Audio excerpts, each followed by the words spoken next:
Two people live in the same neighborhood, same grocery stores, same rent prices, same economy. One earns nearly $100,000 a year and still feels stressed every time they check their bank account. The other earns barely over $50,000, yet could survive more than a year without a paycheck. Most people think financial stability comes from earning more money. Usually, it comes from needing less of it. Walk into the first apartment and it looks impressive immediately. Huge television, expensive furniture, closets packed with clothes that rarely get worn, kitchen gadgets collecting dust, a spare room filled with stuff nobody has touched in years. Everything looks successful on the outside, but financially, the entire lifestyle is fragile. Every paycheck is already spoken for before it even arrives. One missed paycheck creates panic. Two missed paychecks creates a crisis. Now compare that to the second apartment. Simple setup, comfortable space, less clutter. Everything there has a purpose and actually gets used. No constant upgrades. No trying to impress people. No lifestyle inflated beyond reality. This person invests consistently, keeps their fixed expenses low, and sleeps peacefully at night knowing they have financial breathing room. Same city, same neighborhood, but the lower earner has dramatically more financial security, and the difference has almost nothing to do with income. I'm Frugal Fred, and on this channel we talk about minimalist money habits, smart spending, investing, and how to build real financial freedom without wasting your life trying to look rich, because a lot of people accidentally trap themselves financially one upgrade at a time. A bigger apartment, a nicer car, more subscriptions, more storage, more stuff to maintain, more money disappearing every month. Looking rich and being financially stable are completely different things, and the people who always seem calm around money usually understand something everyone else ignores. Every possession creates a hidden monthly cost. Not just financially, mentally too. The first person is not irresponsible in any obvious way. They are not gambling away money. They are not making reckless investments. They simply built a lifestyle that consumes almost everything they earn. The second person learned a completely different strategy. They realized owning less is not about deprivation. It is about reducing financial pressure, and that creates a level of freedom most high earners never experience. So in this video, I want to walk you through the minimalist money rules that consistently separate people who stay financially stable from people who constantly feel behind, regardless of income. These rules are not about living cheaply. They are about understanding the true cost of ownership, because most purchases do not end at the cash register. They continue charging you for years. Here is the first rule. The price tag is only the beginning. Most people think the cost of a purchase is whatever shows up on the receipt, but ownership creates a second bill that arrives quietly over time. Storage, maintenance, repairs, insurance, mental clutter, lost investment opportunities. Take a treadmill as an example. Most people think they are buying fitness equipment. What they are actually buying is a permanent object that consumes space inside one of the most expensive things they pay for every month, their home. In expensive cities, the floor space taken up by unused equipment can quietly represent hundreds or even thousands of dollars per year in effective housing costs, and most treadmills eventually turn into oversized laundry racks. The same thing happens with boats, luxury gadgets, oversized homes, storage lockers, and impulse purchases. The initial purchase gets all the attention. The ongoing cost gets ignored. Then there is mental maintenance. Every item you own requires attention. It has to be cleaned, organized, moved, repaired, stored, managed, or eventually thrown away. The more things you own, the more background friction you create in your life. And finally, there is opportunity cost. Every dollar tied up in unnecessary possessions is a dollar no longer building wealth. That expensive home gym setup, that collection sitting in storage, that extra vehicle barely being used, all of it could have been compounding for years instead. That is the part most people never calculate. Many possessions cost more to own over time than they cost to buy in the first place. The purchase price is just the entry fee. The real expense begins after you bring it home.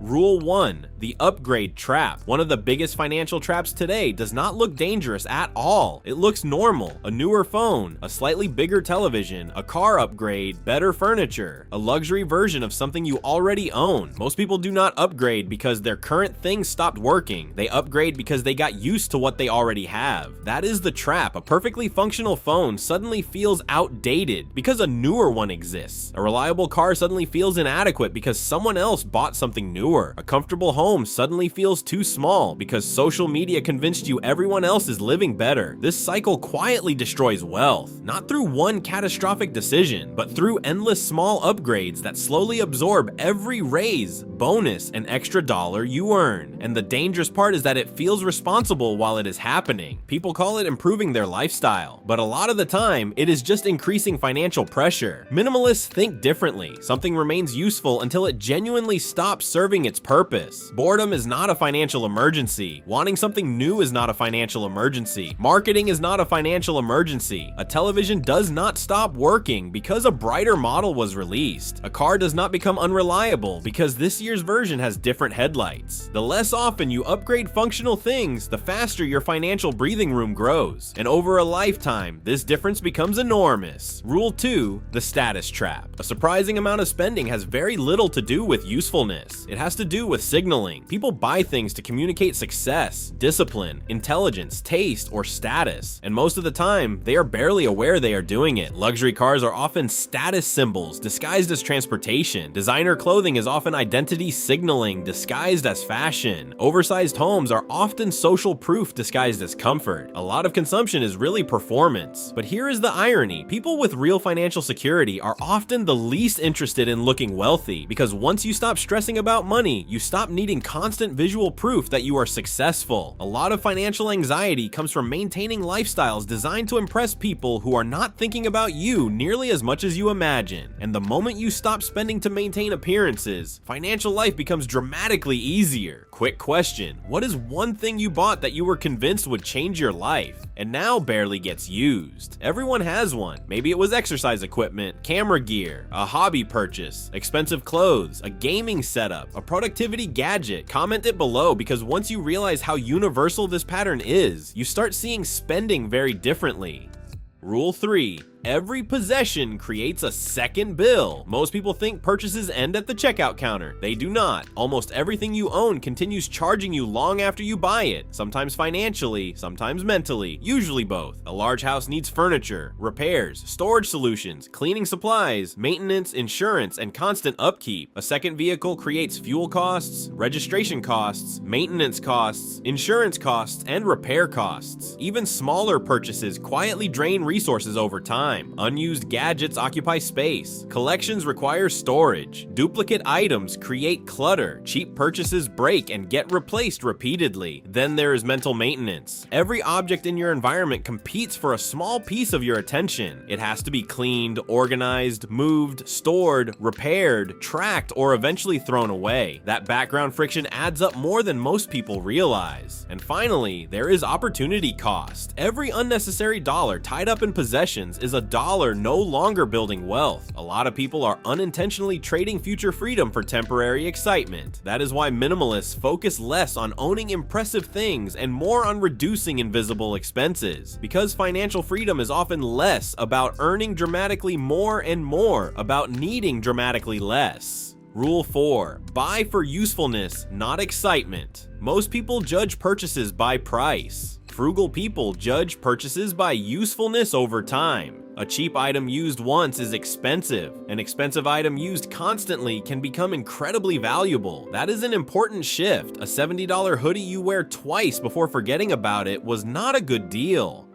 Meanwhile, a high-quality winter coat worn for years becomes extremely cheap relative to how much value you actually receive from it. The same pattern applies everywhere. People spend hundreds on gadgets they barely touch. Fitness equipment becomes decoration. Subscriptions continue charging for months unnoticed. Impulse purchases quietly collect dust. Meanwhile, the things that genuinely improve life are often simple items used repeatedly. A supportive mattress, reliable shoes, a quality office chair, kitchen tools used every day. The goal is not buying the cheapest possible option. The goal is maximizing value from the money leaving your life. And once you start thinking this way, impulse buying loses much of its power, because you stop asking, "Can I afford this?" and start asking, "Will this genuinely improve my daily life enough to justify owning it?"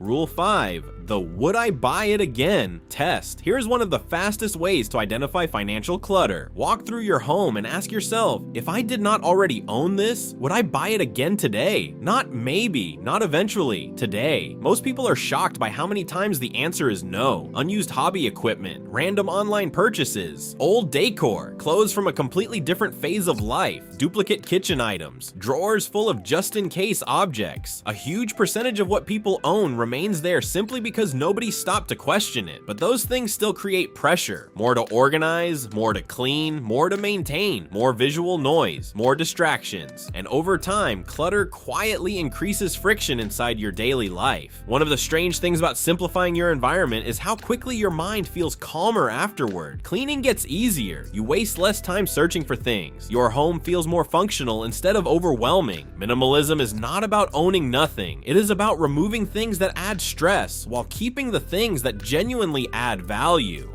Rule 6. Build friction around spending. Human behavior follows the path of least resistance. If spending is easy, you will spend more. If saving is automatic, you will save more. Most people rely on motivation and self-control to manage money. That works for a few days. Systems work permanently. If your credit card information is saved everywhere, buying becomes effortless. If shopping apps are always sitting on your phone, spending becomes automatic entertainment. If investing requires manual effort every month, eventually you skip it. Your environment shapes your financial behavior more than motivation ever will. That is why financially stable people often make saving automatic and spending slightly inconvenient. Automatic transfers into investment accounts, removing saved payment methods, waiting 24 hours before non-essential purchases, unsubscribing from marketing emails, keeping shopping apps off your phone. Small barriers dramatically reduce impulsive behavior because most spending urges are temporary. If you create enough friction to slow the decision down, many purchases disappear on their own. Rule 7. Define what enough means. One of the biggest reasons high earners stay financially stressed is simple. They never define what enough looks like. So every income increase turns into a lifestyle increase. A nicer apartment, a more expensive car, more luxury spending, better vacations, higher monthly obligations. Then the new lifestyle becomes normal, and suddenly the higher income no longer feels high. This cycle can continue forever. Minimalists escape it by defining enough early. What kind of home genuinely meets your needs? What level of transportation is actually sufficient? How much space, comfort, and consumption truly improves your life? Because if you never define enough, society will define it for you endlessly, and that finish line keeps moving forever. People who create a gap between what they earn and what they need build wealth incredibly fast, not because they are obsessed with deprivation, but because every dollar above enough starts buying freedom instead of more financial pressure. Rule 8. Wealth is freedom. Most people measure wealth by visible possessions. Minimalists measure wealth by flexibility. Can you leave a toxic job without panic? Can you survive a major emergency? Can you take time off if life suddenly changes? Can you move for a better opportunity? Can you say no to work that compromises your values? That is real wealth. The person earning $200,000 while spending almost all of it may look successful, but often has very little freedom. Meanwhile, someone earning far less but maintaining low expenses may have enormous control over their time and decisions. Every purchase affects that freedom gap, because money tied up in unnecessary lifestyle costs cannot also buy flexibility, peace of mind, or future options. And over time, the people with lower financial pressure almost always end up sleeping better than the people constantly trying to maintain appearances.